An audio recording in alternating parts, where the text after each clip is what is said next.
जब हनुमान जी संजीवनी बूटी का पर्वत लेकर लौटते हैं तो वे भगवान श्री राम से कहते हैं, प्रभु आपने मुझे संजीवनी लाने नहीं भेजा था, आपने मुझे मेरा भ्रम तोड़ने भेजा था। भगवान ने पूछा कौन सा भ्रम हनुमान? हनुमान जी बोले ये भ्रम कि मैं ही आपका सबसे बड़ा भक्त हूं, कि राम नाम का सबसे सच्चा जप करने वाला मैं ही हूं। हनुमान जी आगे कहते हैं, प्रभु मुझसे भी बड़े भक्त तो भरत जी हैं। जब मैं संजीवनी लेकर लौट रहा था तो भरत जी ने मुझे बाण मारा और मैं मूर्छित होकर गिर पड़ा।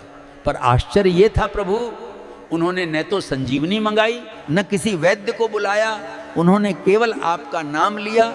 और भरत जी ने कहा, यदि मन वचन और कर्म से मेरा प्रेम श्री राम के चरणों में निष्कपट है, यदि रघुनाथ मुझ पर प्रसन्न हैं, तो ये वानर अभी स्वस्थ होकर उठ खड़ा हो। हनुमान जी कहते हैं, प्रभु उनके इतना कहते ही मैं उठ बैठा।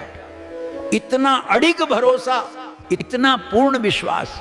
सच में प्रभु आपके नाम पर भरत जी जैसा भरोसा किसी का नहीं। शिक्षा यही है, हम भगवान का नाम तो लेते हैं लेकिन भरोसा नहीं करते। भरोसा करते हैं तो बेटों पर, धन पर, रिश्तों पर, कि बुढ़ापे में बेटा ही सेवा करेगा, पैसा ही साथ देगा। हम भूल जाते हैं कि जिसका नाम जपते हैं वही तो वास्तव में सब कुछ है।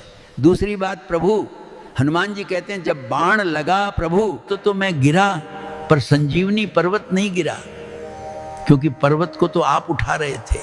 और मैं ये मान बैठा था कि पर्वत मैं उठा रहा हूं। उस दिन मेरा ये अभिमान भी टूट गया। यही हमारी भी भूल है। हम सोचते हैं घर की जिम्मेदारी मैं उठा रहा हूं, परिवार मेरे कारण चल रहा है। सत्य यह है कि हम न